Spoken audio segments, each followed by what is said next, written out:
is Presbytera Maria Drossos. I'm from Toronto, Ontario, Canada. I'm Director of Operations at St. John the Compassionate Mission, which is an Orthodox urban outreach and located in Toronto. And I have the honor and privilege to introduce Dr. George Stavros, is Executive Director of the Danielson Institute and Associate Clinical Professor of Pastoral Psychology at Boston University. His research interests are in psychotherapy and spirituality, psychotherapy training, and the intersection of psychology and Eastern Orthodox Christian theology. He is a licensed psychologist and a certified pastoral counselor. He has a bachelor's from Purdue University and a master's in divinity from Holy Cross Greek Orthodox School of Theology and a Ph.D. from Boston University. It's an honor and pleasure to hear his words. Thank you.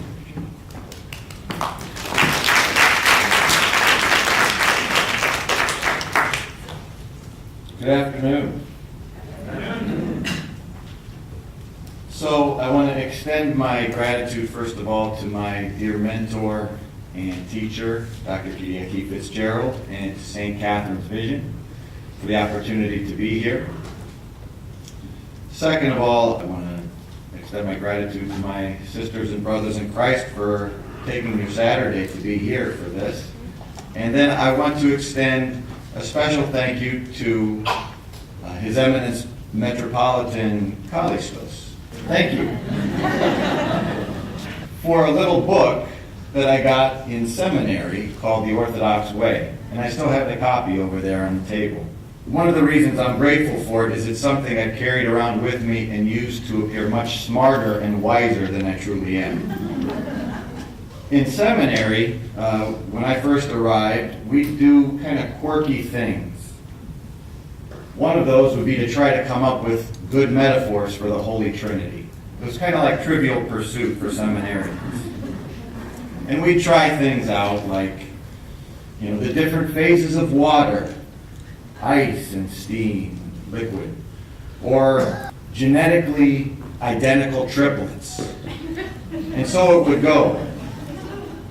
But then I came across this description, which I want to use as the first bookend for my talk today.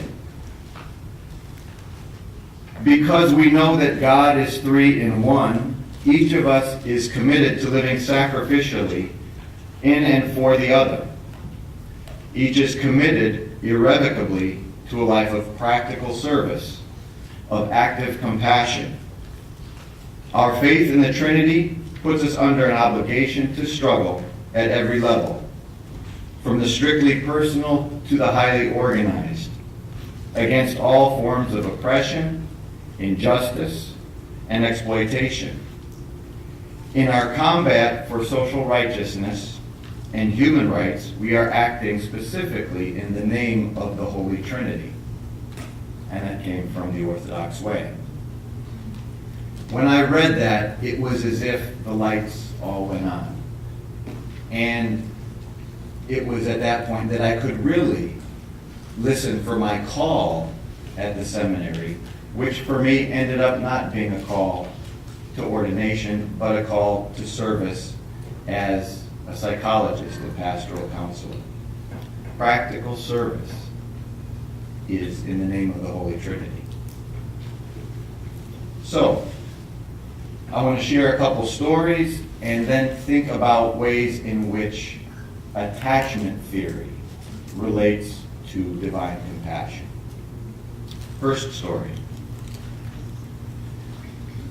This is from the Gospel according to Luke, chapter 2. His parents went to Jerusalem every year at the feast of the Passover. And when he was 12 years old, they went up to Jerusalem, according to the custom of the feast. When they had finished the days as they returned, the boy Jesus lingered behind in Jerusalem. And Joseph and his mother did not know it. But supposing him to have been in the company, they went a day's journey and saw him among their relatives and acquaintances. So when they did not find him, they returned to Jerusalem seeking him. Now, so it was that after 3 days they found him in the temple, sitting in the midst of the teachers, both listening to them and asking them questions. And all who heard him were astonished at his understanding and answers. So when they saw him, they were amazed. And his mother said to him, "Son, why have you done this to us? Look, your father and I have sought you anxiously." I can't tell you how many times my wife and I look at our children and say, "Look." We resonate with this one. And he said to them, "Why did you seek me? Did you not know that I must be about my Father's business?"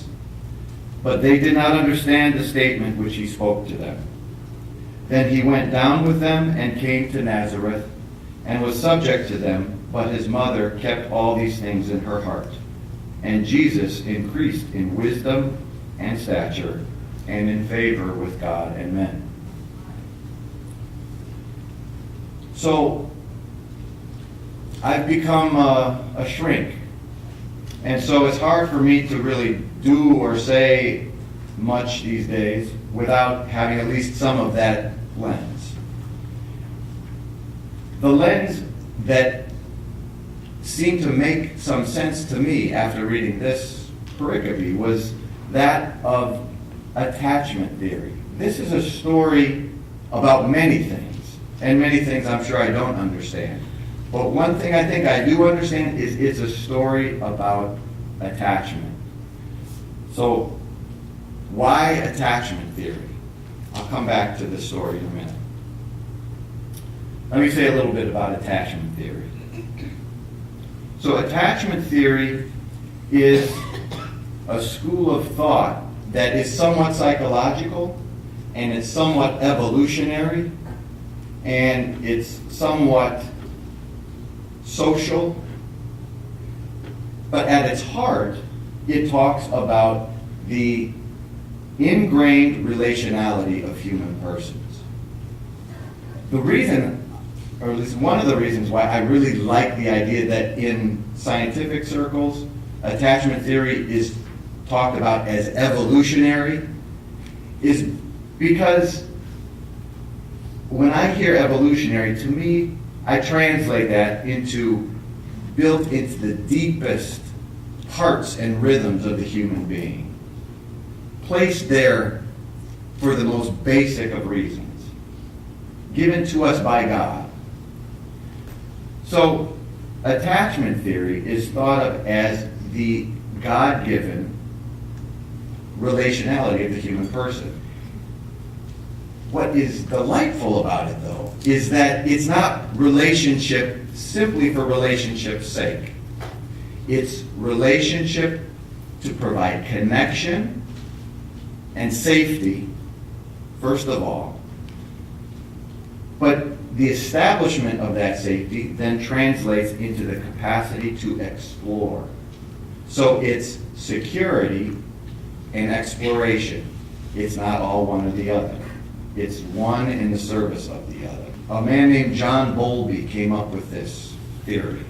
And the reason John Bowlby came up with this was because he was training as a psychoanalyst, somebody more attached to kind of the Freudian ideas of the id, ego, and the superego, and the drives and instincts being the most important thing about being human.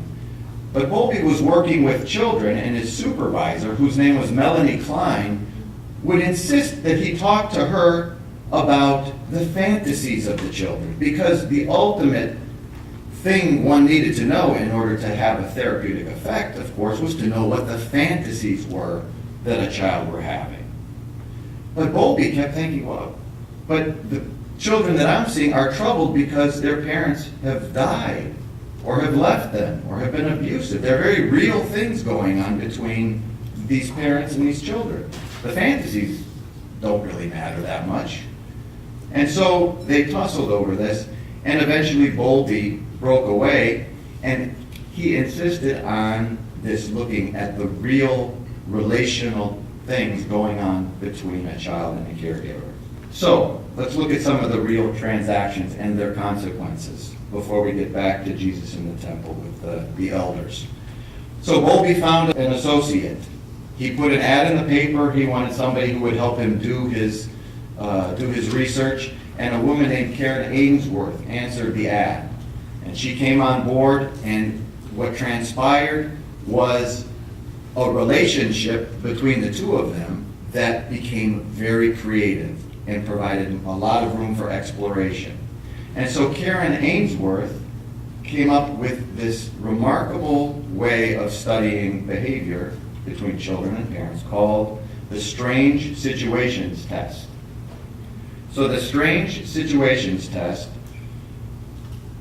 involves a really fun room, something that would really appeal to a toddler, with toys and books and colors, something very appealing, very exploratory. And they invited mothers and children to come into the room, and the experiment then was to have the parent leave the room, leaving the child in there by themselves, just to see what would happen.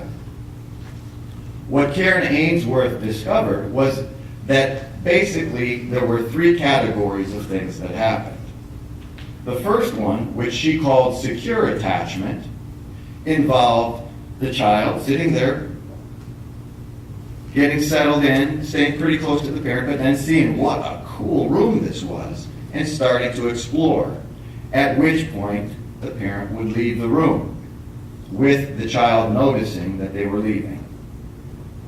The securely attached children would scream and wail and, protest the leaving, and would wait watching the door until the parent came back in, at which time they would run, they would reunite, they would calm down, they would recompensate, and they would engage again in exploration. A second group of children, who we will call the ambivalently attached, would have one of two reactions. Some of them would become angry when the parent left, would protest, would just engage in behaviors of destructiveness, would just be angry. And upon return, would be angry at the parent, would not go seek out comfort, would go and be angry with the parent and just be preoccupied with this conflict. The other group of the ambivalently attached children would be passive, and they would watch the parent leave, protest somewhat weakly, sit sadly watching the door, and when the parent came back through the door, would just sort of passively cry and whimper and not actively seek out reconnection. So there was just kind of a passive sadness in those children. So we have the securely attached, the ambivalently attached, either angry or passive, and there was a third group called the avoidantly attached. These children, when they were brought into the room, immediately started to explore. And when their parent left, it was as if the parent was never there. They just kept exploring. It was all exploring. And when the parent came back, what do you think they did? They explored. It was as if there was nothing affecting them. And so at first, Karen Ainsworth thought, oh my, maybe these are super resilient children who don't need any contact with their parents. But as they got a more sophisticated way of measuring, the children's heart rates and their cortisol levels were off the charts, despite their calm appearance. They were more upset internally than any of the other groups. So those are the avoidantly attached. So this delightful field that is developing at light speed right now, cognitive neuroscience, even though it still hasn't gotten very far along its journey, it's still developing very quickly, delineates between parts of the brain. And it tells us that attachment takes place in a very deep part of the brain called the limbic system. It's not the front part where we do all our decision making and meaning making. It runs much deeper. It's in the centers that control emotion and behavior and motivation and long-term memory. It's also the part, because emotion is such an important part of it, it's the part that controls the sense of goodness or badness of the self. Self-hatred is mediated through the limbic system in a way that is directly attached to emotion regulation. So let's go back to Jesus and his departing from the travel party. I think that's an attachment story because of the way it ends. It's a story that tells us about Jesus just disappearing and exploring, going back to Jerusalem when the whole family, not just Joseph and Mary, the whole clan was going back to Nazareth, and he turned around and stayed in Jerusalem. I think it would take a fair amount of secure attachment to explore at that level. And the fact that when he returned, it wasn't a wild return, it was a calm reunion. His emotions, at least within the pericope, seemed to be fairly regulated, though Mary and Joseph were a little undone by the whole thing. And it says then he went home and he was subject to them, and he grew in wisdom and stature.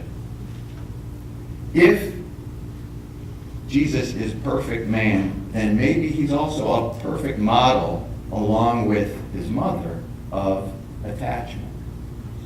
The most prominent icon in most Orthodox churches is an attachment icon through a shrink's eyes. When we walk into an Orthodox church, the platitera is a mother with her infant son, close to her body, feeling secure and regulated.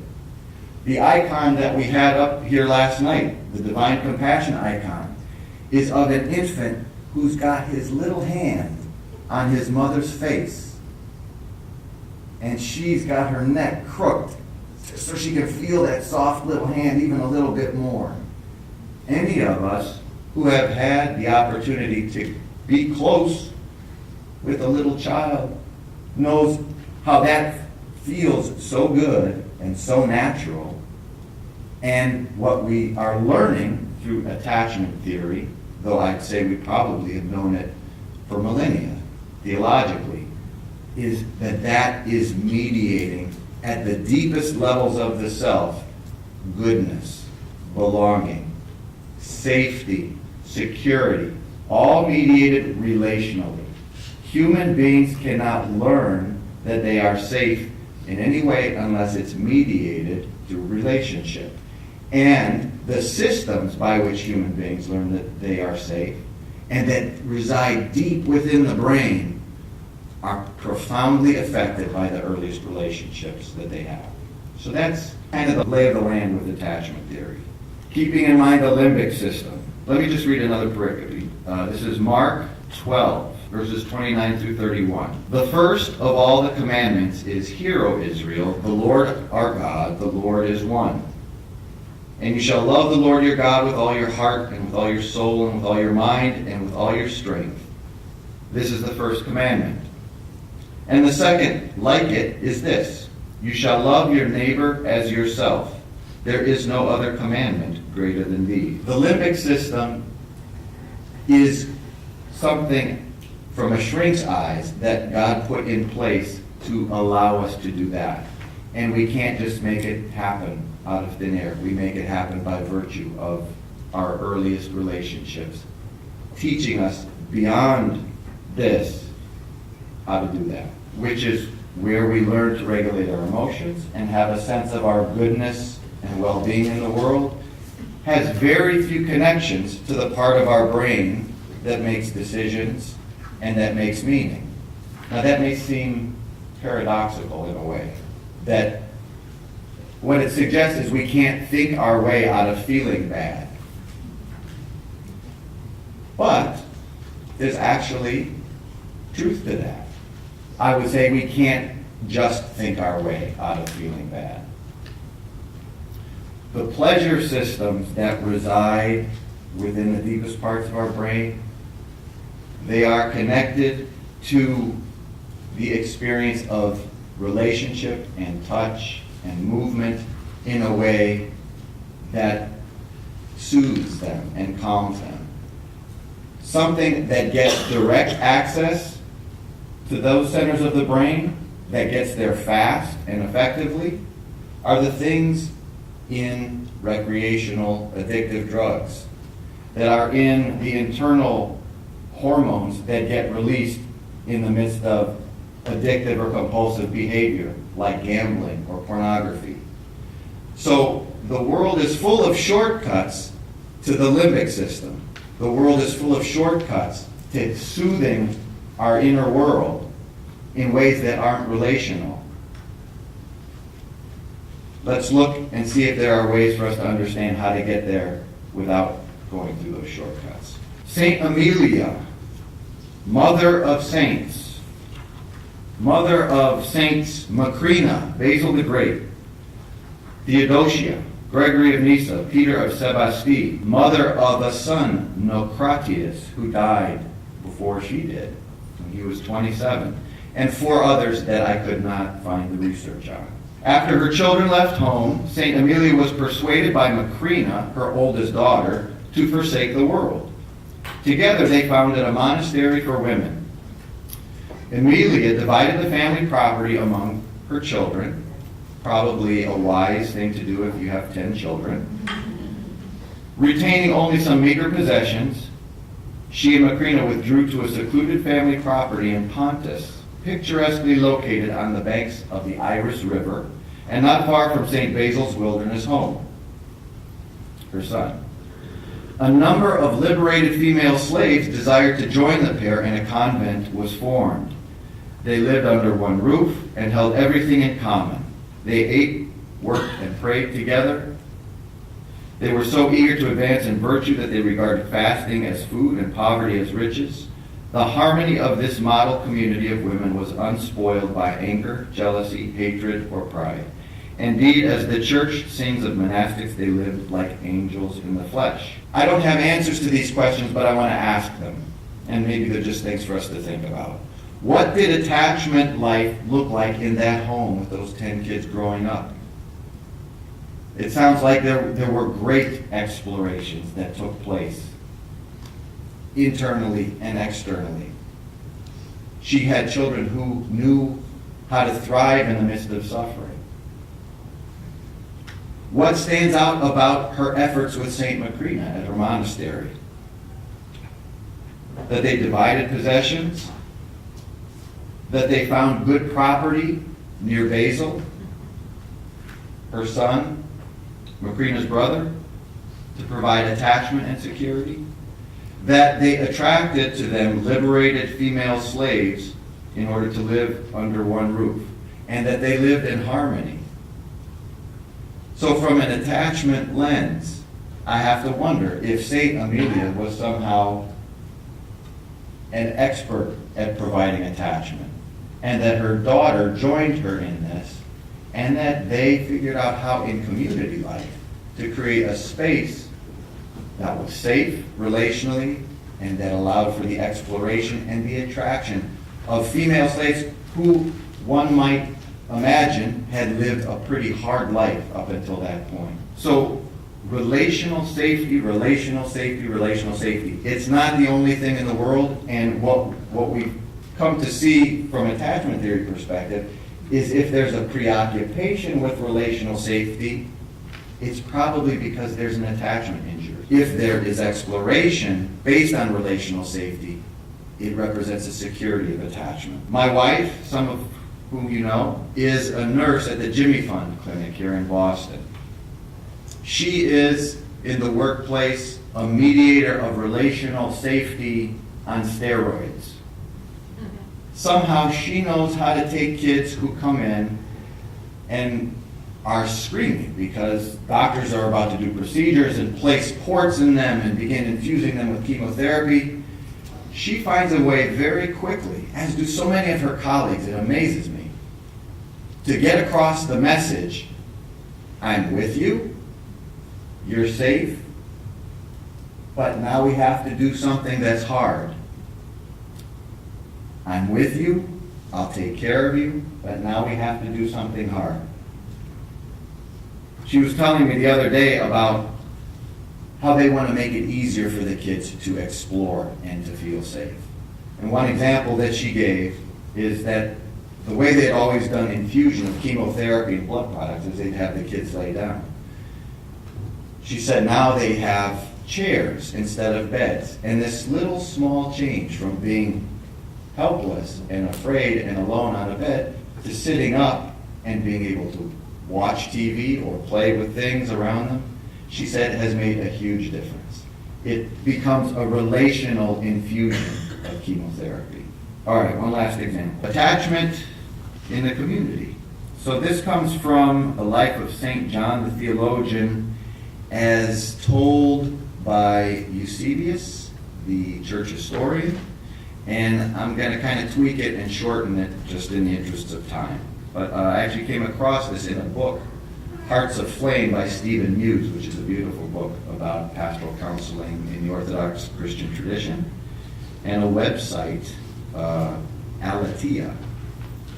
Listen to a tale, Eusebius says, which is not a mere tale but a narrative concerning John the Apostle, has been handed down and treasured up in memory.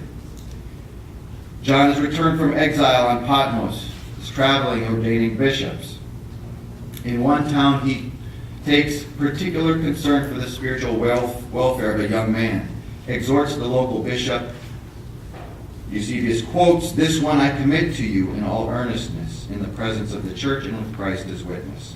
And the bishop agrees to take on this young man. The bishop gives the young man to one of his presbyters to take on as a charge, and gives him the task of watching over him, instructing him, and baptizing him. The presbyter misjudges the young man's readiness to be in a less structured environment spiritually, relaxes his discipline, and the man is drawn to costly entertainments. That's Eusebius's word, translated, I hope, closely enough, and gets in with a bad crowd of mountain bandits. Costly entertainments. What are the things that soothe the disrupted limbic system when relationship is no longer holding it? I would venture to say costly entertainments is probably a good description. Alcohol, drugs, sex, gambling, compulsive behavior. He was let go too soon relationally, and costly entertainments made their way in. But, Eusebius continues, he still has some conscience, knowing he is doing wrong, but despairing of God's mercy. Figuring he is lost forever, he throws himself deeper into illicit activity and becomes, in Eusebius' words, a bold bandit chief, the most violent, most bloody, most cruel of them all. John visits the church again when he comes back around and asks about the young man. The bishop, upon this request, bursts into tears and confesses to John, he is dead to God, for he turned wicked and is now a robber. And now instead of the church, he haunts the mountain with a band like himself.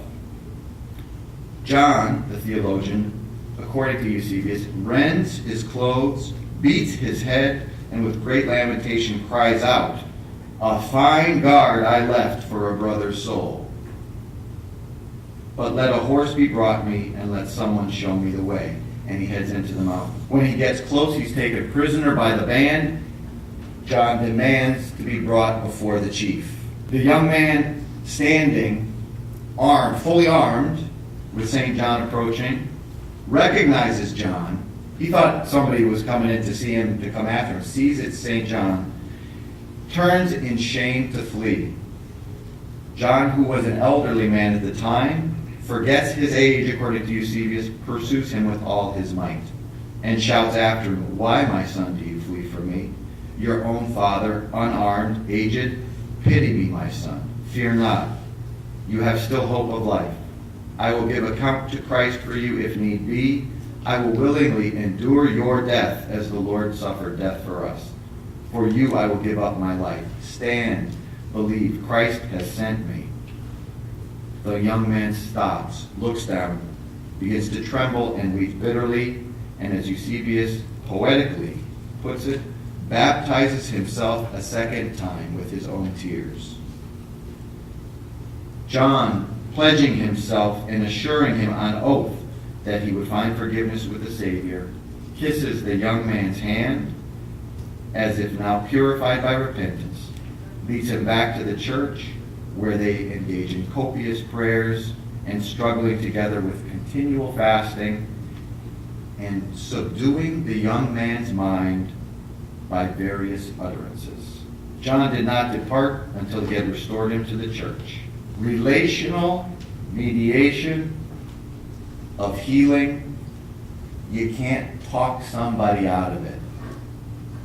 There was fasting, there was praying, there were tears, there was embrace, there was talking. It wasn't without talking.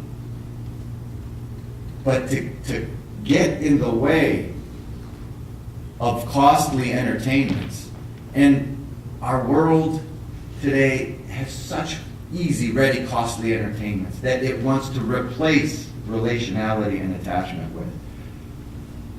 But I have to believe, with my shrinky attachment theory glasses on, that the church has understood this for a long, long time.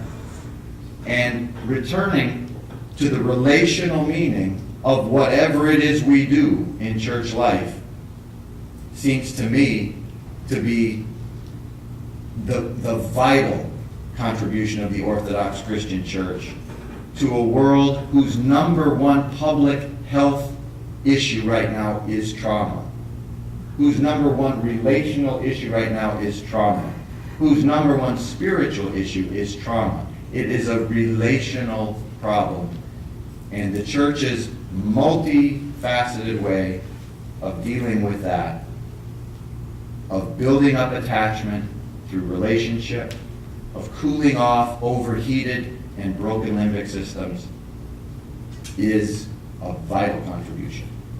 Thanks.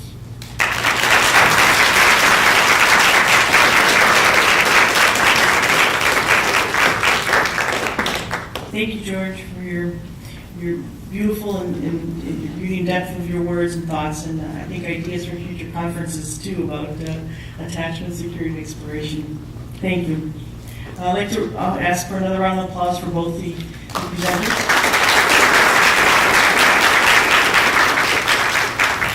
And we do have time for questions or comments. My question is for George. You said there are 3 different kinds of attachments in that test with children. Do they explore the reasons that cause that kind of attachment? The short answer is yes, they do explore. The key component that they look at, and now it's developing even more in relation to cognitive neuroscience, is affect regulation. It's what it feels like from the inside out to live outside a secure attachment. And because children's brains and limbic systems are not as developed as adults, the overwhelming pain, internal pain of not being in a secure attachment is so great that they have to develop other ways of coping. Things like dissociating, cutting themselves off from their feelings. Things like behavioral manifestation of that agony, and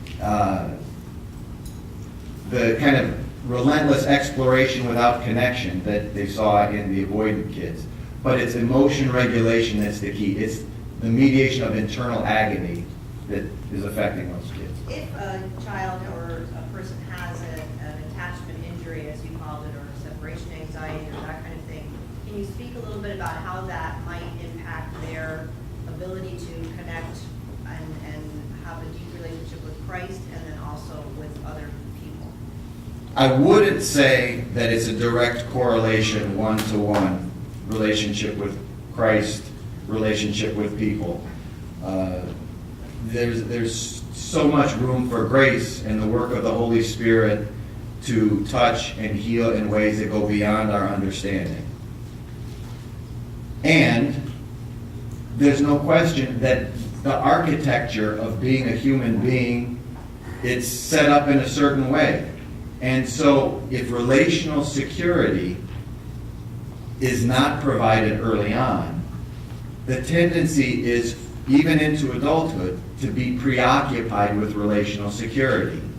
So what we might see in most general terms is really being stuck on whether or not the relationship is intact, and much less ability to explore, experience new things, tolerate the fears that go with new experiences, and really having a hard time trusting life to be holding and sustaining enough. So are you saying that it's a certain personality? Can they discern what personality has this attachment problem or not? Is it something parents are doing? How do we know? I mean, I'm a mother of 4. What do I do as a mother, or how do I shape my children so that they're not engaging in those kinds of limbic quick stops? Because and also knowing a little bit about addiction, I can see that that's so prevalent, and it's so in our society, because I don't think they know how to separate from that. Mm-hmm. So what do we do as parents to help them?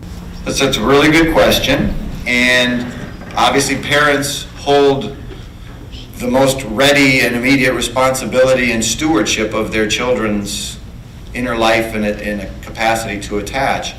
And there's a lot of really good infant research that's coming out now. And what it's showing is parents who are able to kind of respond and move fluidly to the changing communications and needs of their children, even especially when their children are upset and unable to articulate in words what their needs are or what is disrupted in them.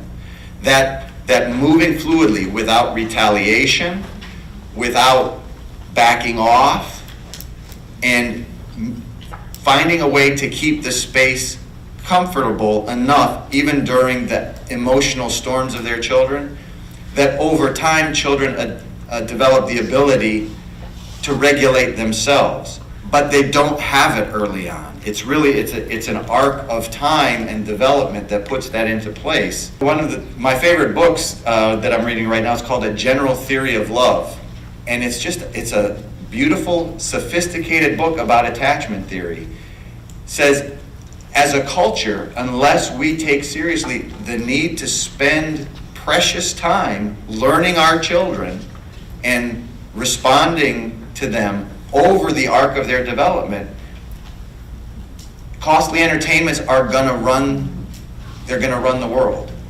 And so it's a longer term process. It's about helping regulate emotion. But see, the rhythms of the church, the seasons, the fasts, the feasts, the prayer life, the active service, the body, so much is mediated through the body. You know, the platitera is a physical icon. The glycophilusa, that hand on the face, that's telling us something. That's not arbitrary. It's there. And the rhythms of the chanting and of worship and dancing and music, these are all things that don't land first in the frontal lobe where we're coming up with great ideas. They're bypassing, because there's not enough connection between this and our nous, our deep heart. There's just not enough. That takes work. So as parents and as representatives of communities and families and schools and wherever we find ourselves, to mediate attachment is to help people regulate emotion by whatever means necessary, and to appreciate you can't just think yourself out of feeling bad. That just makes people feel worse. So my question, we started to touch on in this last one, which is there are not quick fixes to problems of attachment which could lead to addictive behaviors, etc. So I was wondering, in this world where on the one hand everything should be fixable by a pill, On the other hand, evidence-based medicine that's looking for real fixes as opposed to illusory or transient ones that send you right back again. How do you, as people who work in the field, see possible ways to, I would say, successfully address these various impairments of attachment? This may be rough news, but don't count on the medical system to fix these problems. Because they don't have time. It's not their job. They don't have time. Don't count on the mental health system to fix these problems. They don't have time, they don't have the money, and they don't have the know-how. I'll just share an example. This is a more extreme example, but take it for what it's worth.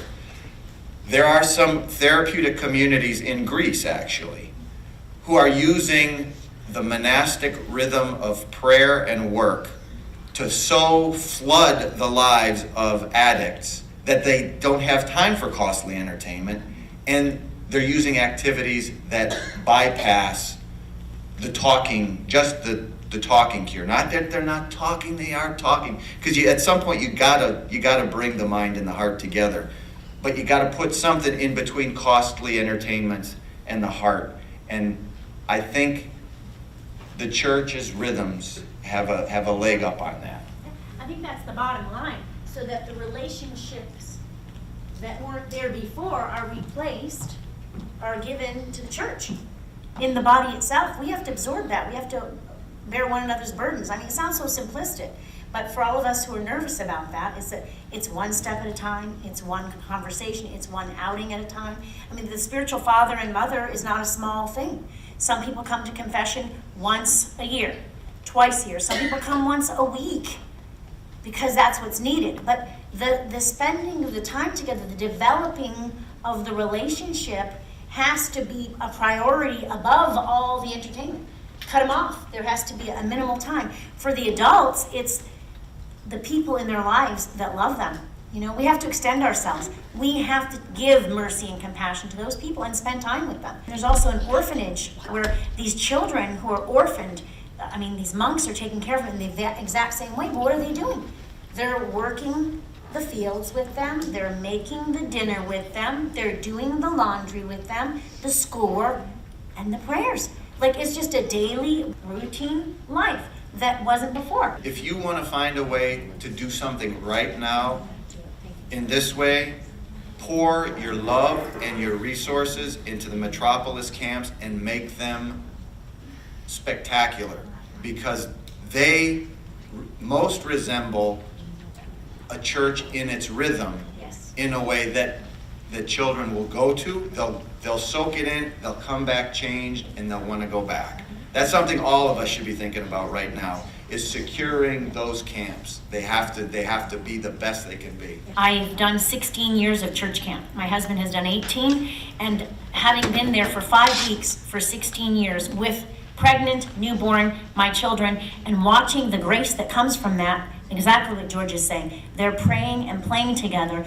The church isn't theologically imparted to them in words, it's the experience. So the children come away and retain within inside of them an understanding of church intrinsically, what it is by experience, and they love it, and then they extend that to the other and bring more people, and then they come to church more. They bring their parents to church because they get it here. So I support that wholeheartedly. Thank you. I wanted to thank you both again, George and Christina, for a wonderful session.